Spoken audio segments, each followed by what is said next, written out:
Hello everyone, welcome to another Eternal Deck Tech. This week I have a deck that you might have seen on my Twitch channel already because I've just been having a ton of fun with it. I've been trying to tweak it and do some work with it. It's just incredible, and it is Mask and First Flame. So this deck is a pure combo deck. It's really just trying to one-shot your opponent by using Dramatist Mask and First Flame and the synergies between those two. So when it actually happens to go off, you get a full 24 points of damage. Not all of it is Overwhelm, although 15 of it is. But you can kind of understand that a lot of the times that is enough to finish somebody. Especially when right after that, you're kind of guaranteed to get 1 or 2 or even 3 or 4 3/1 Flame Fangs with Reckless. So how it works is you have First Flame, and when one of your units hits the enemy player, you get a 3/1 Flame Fang with Reckless, and on summon, it makes a 5/5 Infernus unless a creature of yours has already died because of the tribute, and you get 3 instead. So the combo, of course, is that then with Dramatist Mask, I'm just going to call it Mask. When Mask happens, it gives the unit charge, first of all, +1/+1, so it'll make a First Flame a 9/9 if it's equipped. But at the start of your turn, you sacrifice whatever has the mask on, and you get a random unit from your deck and play a copy of the mask on it. Why does that work? Well, what happens is you sacrifice, say, a Granite or a Sheep token, and immediately the only unit in your deck is First Flame. So it has to find First Flame. First Flame becomes a 9/9. Tribute triggers because you had another creature that died, whatever was using the mask, and you immediately get 3 Infernus. Boom. 24 damage straight for your opponent's face.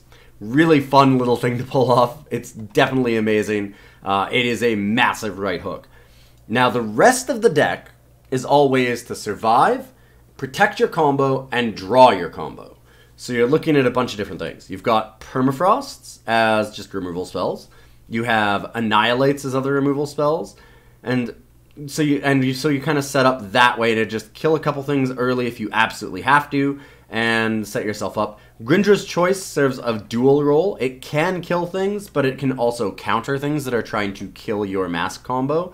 So every once in a while, if they have, like, for example, a Slay to try and kill your mask, then you can Rindra's Choice it. You want to make sure that you have something to protect the creature that has mask on it, otherwise it's just going to die before you actually get back to your turn. Because the key thing is that you have to play it, it's at the start of your turn, sacrifice the wielder. So you have to play the mask, give your opponent a full turn of play, and then untap with the mask. If you can do that, you probably win, but it's difficult to do. So how do we try and get it to work? Well, we said that we already have the Rindra's Choice. The other way to kind of protect this is we have 4 Sabotage. So it's always good to just check what your opponent has first before you play the mask, so you have some idea of what's going on over there. And then right after that, you also have... I changed this. The original list that I got had 2 Unseals. I've just always wanted to upgrade more. I've got 4. So you're just going to try and negate anything that they play to try and stop you. And so this deck looks like it can go off on turn 4, and it can, but most of the time what you actually want to do is go off on turn like 5 or 6. 5 if you can get a Quarry to make some of these cheaper, but you want to go off on turn 6 so that you have an Unseal, so that you have like a Sabotage to back it up. So like you can Sabotage and then Mask if the way is clear, or you can go, you know, Unseal held up and Mask them. So you can do things like that. Whole point of having a bunch of counter spells and sabotages is just to prevent them from being able to stop your combo. Then the rest of what we have is obviously going to be, like I said, a lot of our card draw stuff. So there's another piece to the combo. We did mention that we have the Mask and First Flame, but you do actually have to have other units to put the mask on first. So we fill that void by Tend the Flock, making 3/0/1 Sheep, and Assembly Line. These are both good for 2 reasons. First, they give you a lot of things to put mask on, in case your opponent does have some kind of removal. Second of all, what makes them really nice is that you can sit there and, say, chump a bunch of big creatures with 2 of your sheep, and then mask the 3rd and just win the game. So you don't... It gives you a bunch of time. It lets you save a ton of life by being able to chump block. Same with Assembly Line. So those are both really, really nice. And then we have all of our card draw spells. We've got 4 Cull decks. We've got 4 Quarries. We have 2 Second Sight, 4 Strategize, and even a Trailblaze. Now, you might wonder, we have to dig a little bit deep, but Second Sight feels weird, right? Like, why do we have a Second Sight? Draw 2 cards and put one from your hand on top of your... Like, do we really want to be putting things back on top of your deck? It doesn't really help. We don't have Echo, we don't have things like that. Something to remember.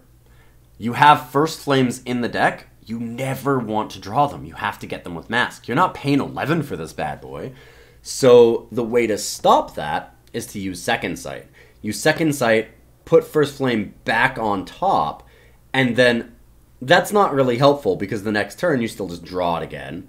Even if you have the Mask, you're drawing this. So like, you're still having trouble. What do? Well, you want to then use all of your crests to put it on the bottom. So you just go Second Sight, put First Flame on top, Crest, put it on the bottom.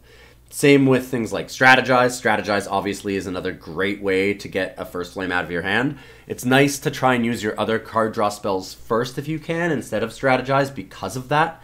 It's like a just-in-case panic button if you've got First Flames because they're just dead in your hand. So yeah, Strategize and Second Sight are really important to have because of that, just to put the First Flame on the bottom. And then really, you've got all of these Scouts as well in your mana base with the Crests to help out on top of everything else. And you've got 4 Granite Waystones because you want to be able to make sure you have something to equip a Mask to. Just a nice little, extra, just in case you don't have Tend the Flock or you don't have an assembly line.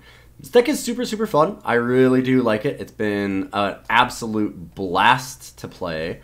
You've got to be really careful and slow with it. It seems like a deck that you're trying to go like super blazing fast, just turn 2 slam, Tend the Flock, turn 4, jam Mask on it and go for the win. I wouldn't recommend it. Honestly, you want to play this very slow, a little more methodical. I started out doing that, and I had a much better time once I started playing very carefully with the deck.